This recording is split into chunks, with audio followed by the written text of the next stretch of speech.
हाँ जी, अस्सलामुअलैकुम। यार भाई दोबारा हाजिर है। वीडियो थोड़ी सी लेट हो गई। मैं ज़रा वेट कर रहा था आप लोगों का एमडी कैट का रिज़ल्ट आ जाए जो कि 16 दिसंबर को आना था। अच्छा, एमडी कैट जिस तरह बच्चे देते गए तो उसके बाद से ही मुझे धड़ाधड़ मैसेजेस आने लग गए, भाई हमें एएचएस का बताएं, डीपीटी का बताएं, एमबीबीएस के अलावा किसी और चीज़ का बताएं, एमएलटी एमआईटी के बारे में बताएं, और मैसेजेस पे मैसेजेस, भाई हमें सीएसएस के स्कोप के बारे में बताएं। मैंने उन सब लोगों को और आप सब लोगों को भी यही रिक्वेस्ट की थी कि एक दफ़ा एमडी कैट का रिजल्ट आ लेने दें, तब तक आप लोग दुआ करें, क्योंकि दुआ में होती है बहुत ज़्यादा पावर। अब 16 तारीख की डेट थी एमडी कैट की, और मैंने आप सबको कहा था रिजल्ट का आप लोगों ने वेट करना है। अब जब रिजल्ट हम सब लोगों का आ चुका है तो अब हम लोग डिस्कस कर लेते हैं कि जी एमडी कैट के रिजल्ट के बाद अब हम लोगों ने आगे क्या करना है। सीन कुछ इस तरह से है कि अब हमारे पास मल्टीपल ऑप्शंस हैं जिसको हम लोग जेरे गौर लेकर आएंगे और उसके बाद डिस्कस करेंगे कि हम लोगों ने किस साइड पर जाना है।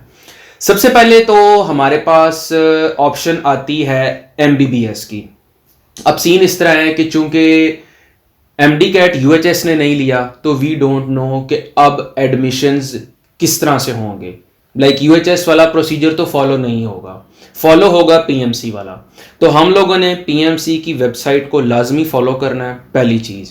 उसके अंदर हम लोगों ने देखते रहना है कि जी क्या वो हमें प्रोसीजर बताते हैं, कब हम लोगों ने फॉर्म लेना है, क्या क्या डॉक्यूमेंट्स हमें चाहिए, आप लोगों का डोमिसाइल, आप लोगों के बे फॉर्म्स या आईडी कार्ड्स, उनकी कॉपीज़, आप लोगों के करेक्ट सर्टिफिकेट्स, हर चीज़ आप लोगों के पास अटेस्टेड पहले से होनी चाहिए। कम से कम जो यूएचएस के लिए डॉक्यूमेंट्स चाहिए वो तो आप लोग तैयार रखें, ताकि जब पीएमसी की डेडलाइन आए तो आप लोग लेट ना हो जाए। बहुत से बच्चे लेट हो जाते हैं। ये पहली चीज़ आ गई जो हम लोगों ने एमबीबीएस के बारे में देखनी है। सेकंड नंबर पे हमारे पास ऑप्शन आती है बीडीएस की। उसके एडमिशंस भी ऑब्वियसली पीएमसी के अंडर ही होंगे और उसका मेरिट भी कोई एमबीबीएस से 19-20 का फर्क होता है। That is not a big deal, वो उसके साथ ही कवर होगा। उसके बाद हमारे पास ऑप्शंस आ जाती हैं बाकी सब्जेक्ट्स, यानी कि एएचएस हो गया, डीपीटी हो गया और डी फार्मेसी हो गया।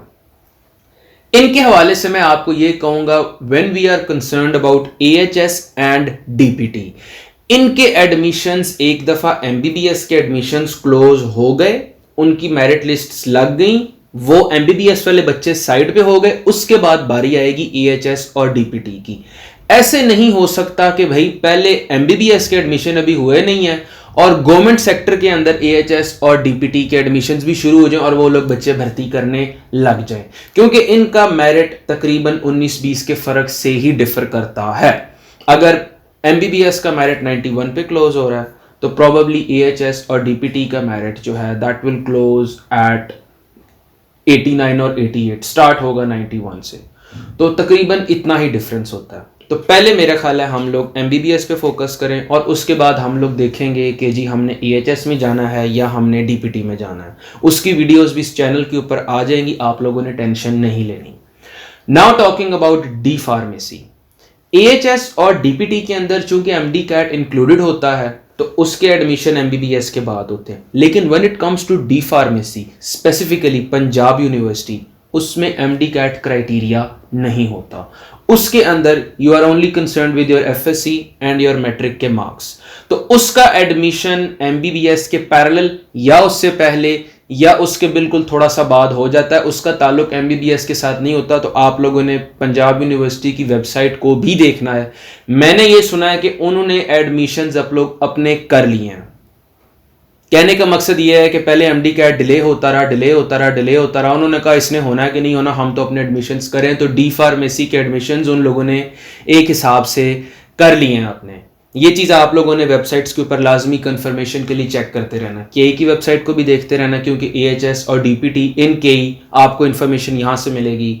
इसके अलावा आप लोगों ने डी फार्मेसी के लिए पंजाब यूनिवर्सिटी की वेबसाइट को भी देखते रहना है। अगले नंबर पे हम देख लेते हैं कि इसके बाद हमारे पास क्या ऑप्शंस आती हैं। पीयू के अंदर इसके बाद हमारे पास एमएससी की ऑप्शन भी आ जाती है, हमारे पास बीएस की ऑप्शन भी आ जाती है। अब चूंकि ये चीज़ें जो हैं मेरी फील्ड से बाहर हैं, इसके लिए मैं आपको सजेस्ट यही करूंगा कि भाई आप लोग आराम से पंजाब यूनिवर्सिटी की वेबसाइट पे देखें कि उनका मेरिट क्राइटेरिया क्या है और उन लोगों ने आपका एडमिशन किस तरह से लेना है। पंजाब यूनिवर्सिटी के तकरीबन प्रोग्राम्स के अंदर एमडी कैट को वो ऐड नहीं करते, वो आपके एफएससी और आपके मैट्रिक की बेस के ऊपर आपको एडमिशन्स दे देते हैं। अब हम उन लोगों की बात कर लेते हैं जो मुझे काफ़ी सारे मैसेजेस कर रहे थे कि भाई हम लोग रिपीट करें या क्या करें।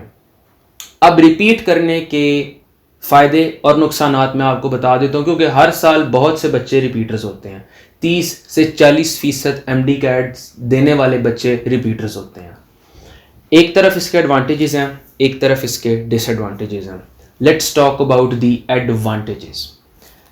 एडवांटेज इसका ये है कि अगर आपके एमडी कैट के पेपर के अंदर आपकी तैयारी फुल थी और आपके साथ कोई छोटा मोटा मिसहैप हो गया, यानी कि आपके जो गोले हैं बबल्स थोड़े से आगे पीछे हो गए, आप लोगों की तबीयत किसी की ख़राब होगी, किसी का जो है एमडी कैट के एडमिशन प्रोसेस के अंदर थोड़ा सा प्रॉब्लम हो गया, जो 19-20 के मतलब मेरिट लिस्ट जो है 90 पे क्लोज हुआ अगर मेरिट, तो आप 89.8 89.5 के ऊपर फॉल करें, जिनका इतना थोड़ा सा डिफरेंस है, वो लोग रिस्क ले सकते हैं रिपीट करने का, क्योंकि उनकी तैयारी भी कमाल होती है, उनका दिमाग भी बड़ा सही होता है, शार्प किस्म का, उन्होंने एमडी कैट का एक्सपीरियंस किया भी होता है और उनकी तैयारी में कोई फ्लॉ नहीं होता। उनका प्रॉब्लम होता है छोटा सा जो मिसहैप हो जाता है, वो लोग इस चीज़ का रिस्क ले सकते हैं। मेरे साथ काफ़ी सारे लोग केई के अंदर रिपीटर्स हैं और उनका एडमिशन हुआ है, लेकिन ऐसे नहीं कि उनकी तैयारी नहीं थी, जिस साल उनका एडमिशन नहीं हुआ तैयारी उनकी थी, उनका प्रॉब्लम सिर्फ छोटे मोटे मिसहैप्स का था।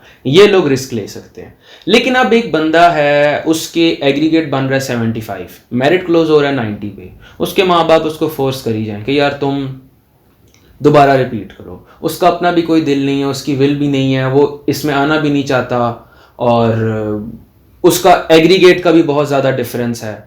ऐसे बच्चों को मैं सजेस्ट करूँगा कि आप लोग रिपीट मत करें, आप लोग साल भी ज़ाया करेंगे। बहुत से ऐसे स्टूडेंट्स मैंने देखे हैं 2-2 3-3 साल ज़ाया करते हैं, तीसरे साल के बाद वो अपने पेरेंट्स को सिंपली कहते हैं कि हम सिर्फ आपके पैसे ज़ाया कर रहे हैं, हमने मेडिकल के अंदर दाखिला नहीं लेना। अगर आप लोगों का सीन इस कैटेगरी में फॉल करता है तो मैं नहीं समझता कि रिपीट आप लोगों को करना चाहिए, क्योंकि मेडिकल का मेरिट हर साल बढ़ता है, हर साल मेरिट ऊपर जाता है।